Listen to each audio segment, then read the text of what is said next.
Welcome back to another edition of the Educational AD Podcast.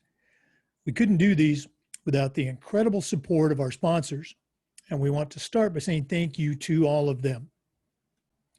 First, thanks to our diamond sponsor, Varsity Brands, including BSN, Varsity Spirit, and Herff Jones. Varsity Brands, elevating student experiences in sport, spirit, and achievement. We also want to say thank you to our platinum sponsors, including Ephesus Lighting, innovating a brighter future at every level. Gilman Gear, always a step ahead. Camp Mobile, where teams communicate better.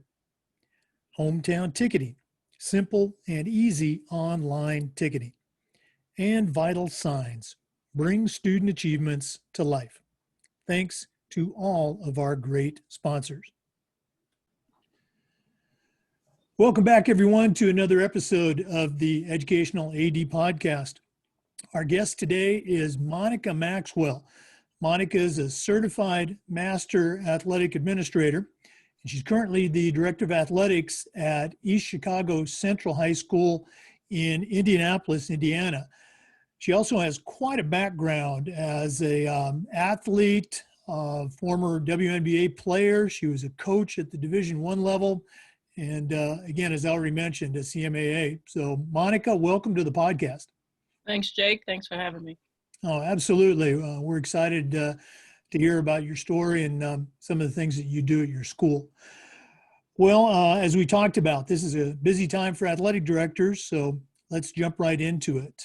We always like to let our listeners have a chance to get to know our guests. So tell us a little bit about yourself, where you grew up, where you went to school, and how your love of athletics led to your current position. All right. Well, once upon a time. No, I was kidding. Yeah, so I am from Indiana. Actually went to high school here in East Chicago, where I'm the AD. Was a three-sport athlete here: basketball, volleyball, and track. Went on and got a basketball scholarship down Louisiana Tech, down at Ruston, which sits on I-20 in between Monroe and Shreveport, Louisiana. A little blip on the map. But we had a pretty good basketball team. So played in 2 Final Fours, played for a national championship in '98, lost to undefeated Tennessee, which I still haven't gotten over, by the way. And then after that, I had a chance to play in the WNBA. Played for 4.5 years or so in the WNBA rookie year in Washington with the Mystics, and finished my career in Indiana. So great opportunity there. After my playing career, I had a very short stint in corporate America. I worked for General Motors as a production supervisor. I found out pretty quickly that's not what I wanted to do. I missed being around athletics. I just did. It was just, it was just a part of my life, my entire life.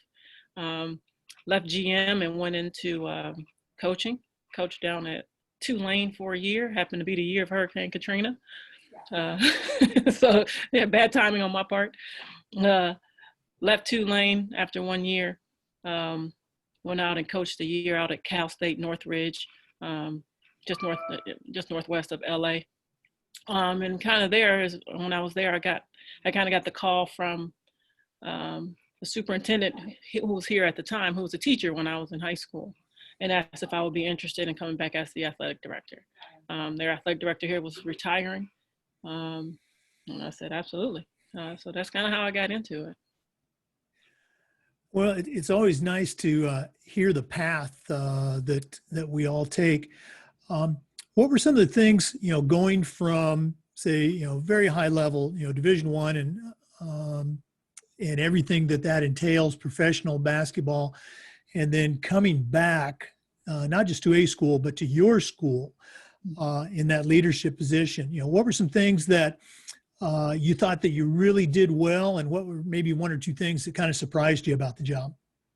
Yeah, I think it was a natural transition, just dealing with the kids.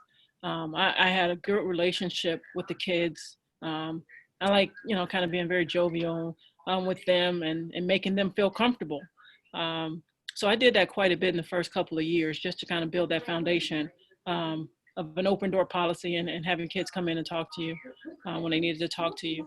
That was, and I don't know if that just came from being in so many locker rooms and coaching kids or whatever, but that part came pretty natural.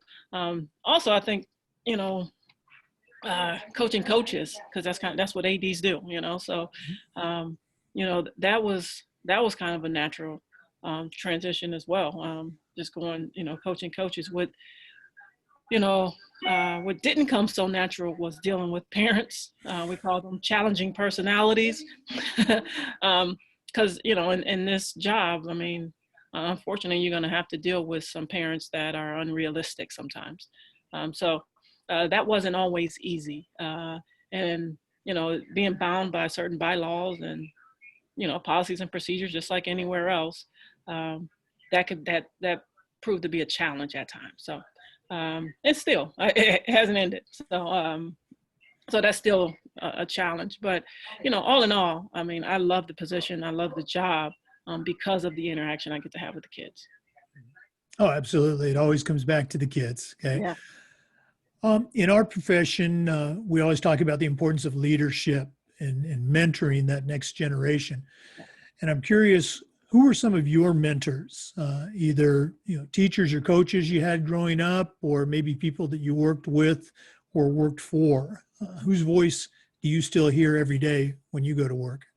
Yeah, it's funny. I still talk to my high school basketball coach. I talk to him on a semi-regular basis, and also my high school strength coach, who, ironically enough, still works here. So I can see him every day if I wanted to.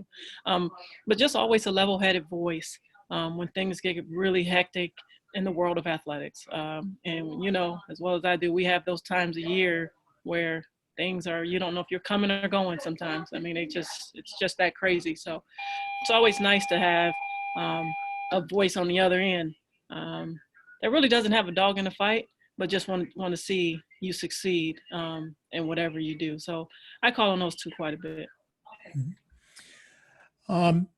We have a lot of younger ADs that listen to our podcast, and old people like me. But I always think it's important to share the journey through the state association and the NIAAA. So share a little bit how you got involved with your state association and how you got involved with the leadership training program. Yeah, you know, with me, I was a pretty young AD. I took an AD job at 30 years old and didn't have really a clue on what it entailed. So for me, I thought it was extremely important to jump in and learn as much as I can learn, which is what I did. In my first 2 years as an AD, I traveled to 14 states, state associations, state conferences. And the reason I did that, just to see how things worked in different parts of the country. And what I figured out quickly was that everyone has the same problems. So, which was comforting in a sense. And at the time, through the NIAAA, and through a partnership, I believe, with IUPUI, they were offering, you can actually get a master's degree, which I did, through the NIAAA in their partnership with IUPUI. So as I was traveling to all these different states, taking all these classes, I was just racking up credits, and at the end of it, ended up getting my master's in athletic administration. And what it did, it gave me a lot of confidence to then go to the state association. I went and sat in on some board meetings at the state association just as a guest. And then I ended up, I guess, applying for the board seat when it came available, and got elected to the board of directors there at our state association, and got involved pretty heavily in our state conferences and teaching courses, doing some workshops, things like that. I mean, I really wanted to be involved. And then at the national level, I wanted to get involved at the national level, sat on the committee for awards for whatever, 5 years or so, 6 years. And I still am pretty active in the IIAAA. and NIAAA. And I just, it's just my way of giving back. I think, people always say, I find time to do all of this. I'm like, I really don't know. I'm not sure. I've been at national conferences where I've signed up to be, I don't know, one of those people who check in for the LTC classes. I had to be there 6 a.m. for a 7 o'clock class. And I was like, why did I do this again? But yeah, so my path was, I was really aggressive in the early years. And it's really paid off in the last 2 years. As you said, I finished my project for my CMAA. So yeah, so I was aggressive early. I still stay involved as much as I can now. And again, we've heard that many times, and it's just great advice. Don't sit back and wait for somebody to ask you. They might, but everybody, the state association, even your local association and the NIAAA, we're looking for volunteers all the time. So, well said. Looking at your own high school, East Central, what are some things that you feel that your coaches and your department just really do a great job with? That, hey, you do a good job all the time, but this is something we really stick out at. What's one of those programs or two? Yeah. When I was here, so I was here for 3 years. So I was here from 2007 to 2010. And then I left and took a job at a middle school for 3 years, and now I'm back. So, so what we did was try to bring, so my first stint here, we tried to really involve the student, a lot of student-led groups. So we started an FCA group. We started a student athlete advisory committee. Started a captain's council. So a lot of those things were student driven, and it really brought our department together as far as that family feel, I think, that we all kind of search for and want. And then when I left and came back, my main focus now for this department is to brand the department. I think, as we say, butts in the seats, because it's like running a small business, and branding is a big part Absolutely. of that. Mm-hmm. So we do a lot of spirit wear. We do a lot of gear. We've branded our area of the building with logos and things like that. So at this point, because our teams aren't as good as they were 10 years ago, we have to try to rebrand and refocus this department into trying to make some revenue. And I've just, in the last less than a month ago, we just put a new scoreboard in our gym, a new center hung. We have our gym is top 5 in the country as far as seating capacity. So it should have had a center hung a long time ago, but just going out and grabbing those sponsors and sponsorships, it was all about trying to push the brand, and so that's my main focus right now. That's such a huge topic these days. Nationwide, we've got a couple ADs down here in Florida that do a pretty good job, and we may have to get you down here to team up with them, do a workshop for us. We were talking just a little bit about COVID before we started recording, and obviously it's had an impact across the country for schools as well as athletics. And for our listeners, we're recording this episode on September 21st. So by the time it airs, there may be some changes. There probably will be some changes. But for right now, Monica, what's happening in your school? What's happening in, let's say the Illinois, Indiana area with regard to schools reopening as well as athletes getting back on the field and the courts? Mm-hmm. Yeah, so right now, today, we are, our fall sports are at full capacity. That wasn't the case a few weeks ago. So we officially started fall practices on August 3rd. And we had just come out of a 2-week quarantine of our entire department. We had one kid test positive, and our school board and our superintendent decided to shut everybody down. Yeah. So on August 3rd, everyone started practicing. Um, and for the most part, competitions were going to go on as scheduled. But we are in a conference of 6 schools, and 4 of those schools are in one town. And that town decided to cancel all of athletics. So 4 of our 6 conference schools were out. Oh, gee. Uh, yeah, so it left a lot of holes in our schedule, and really put us in a bit of a bind. And then our administration decided to cancel all of our athletics through the month of August. So we lost several games um, at the beginning of the school year. And then they canceled football an additional week. so, so yeah, our football team right now should be in week 6, and this will be their 3rd game this Friday. So everyone else, we were able to fill games to feel like somewhat of some normalcy. Most of our teams will have, 8 to 10 games. And then, we have playoffs starting already. I have tennis playoffs starting at the end of the month. So it came fast, but we did it the best that we could do with what we had. And we were just like most ADs in the country. We were having senior nights on the first home game of the season. Mhm. We didn't want to go through what we went through in the spring. So yeah, it's different. It's I don't know if it's the new normal. I don't know if it will ever get back to any old normal, but at this point, it's just kind of taking care of our kids and our coaches. Officials, with officials, trying to make them feel as comfortable as possible when they come to visit.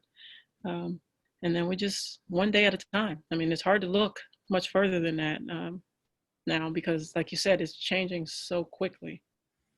Oh yeah, absolutely. And actually, what y'all are doing, it sounds in a way similar to what we're going through in Florida right now. So, again, hopefully it'll continue to get better and things will change for the positive. Yeah. Um, Another question we've been asking our athletic directors since we've been doing this. Last spring, in addition to COVID, we also saw just a huge increase in the awareness of social issues and the events in Minneapolis and Atlanta, and then just recently Wisconsin. And my question is, what are some things that we can do as athletic directors? What are some things that we can do better with our kids, our coaches, our schools in this area of social awareness? Yeah, I think that's a great question. I think it's a matter of education. Honestly, it's giving our student athletes a platform to voice their opinion on how they feel and how they feel honestly.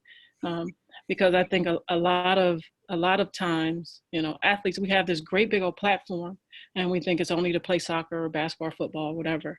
When in reality, we are role models for a lot of people.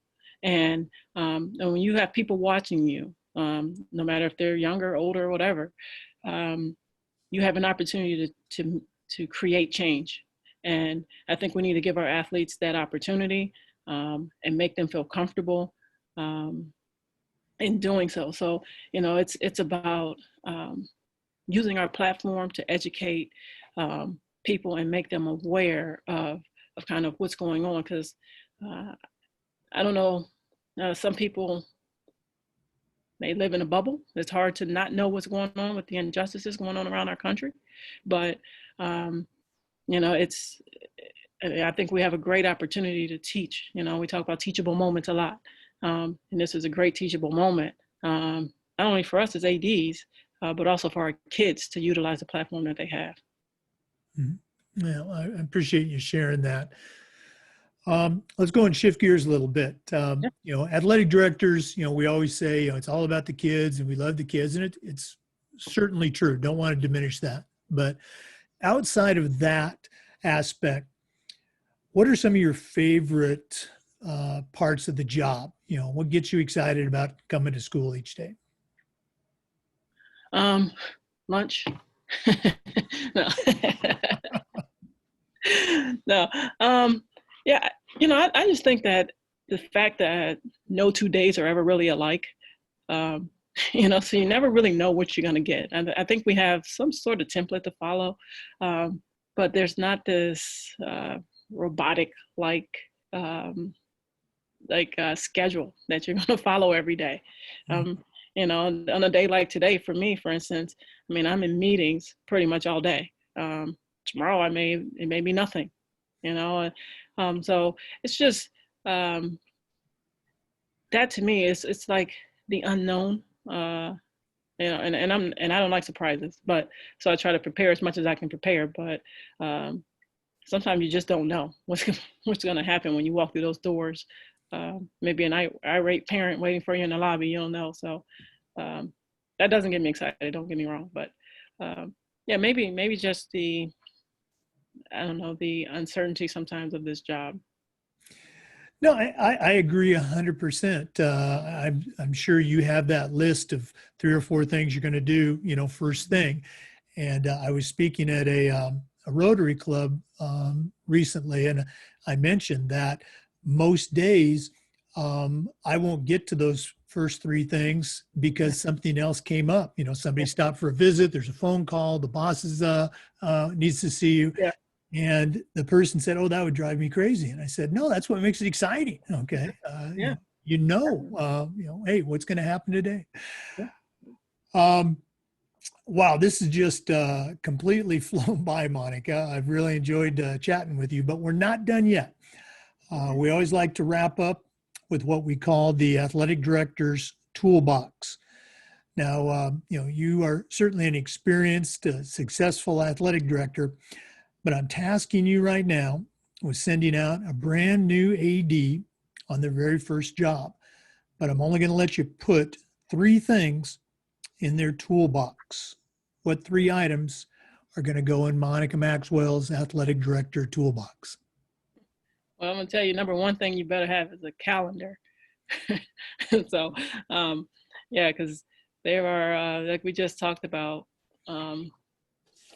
there are no 2 days that are going to be exactly the same. So you don't want to miss a meeting. You don't want to miss a deadline for some entry list or something. So number 1 thing is a calendar. I guess number 2 would probably be that I have a couple of phone friends, you know, some folks outside of athletics, some folks outside of coaching that you can call and vent to. And talk to, because this job is challenging at times. And sometimes you just need you want to be heard. You don't really want any real advice on how to do the job. You just want somebody to listen to you with a clear mind. And I don't know, 3rd thing is probably some vacation time. So yeah, because I think it's important because we spend so many late nights and weekends in this job that it's important to take care of yourself and your own mental health. So you have those vacation days, use them, don't give them back because in the end it'll make a huge difference. Yeah, that those late nights at athletic director's dinner, the hot dog, the diet soda, and a bag of chips. Yeah, you got to take care of yourself. Okay? For sure. Monica, this has just been great. If our listeners would like to reach out to you and pick your brain, what is the best email to reach you at? Yeah, so they can reach me at mmaxwell, that's his first initial last name, MMAXWELL @ecps.org. Okay. Thank you so much for being on. To our listeners, thanks as always for tuning in. Come back again next time for another episode of the Educational AD. Thanks, Jake. I appreciate you having me. Thanks again for listening to the Educational AD podcast. Remember, the Zoom recordings for these podcasts are also available on YouTube under the FIAAA Educational AD channel. Thanks again for listening.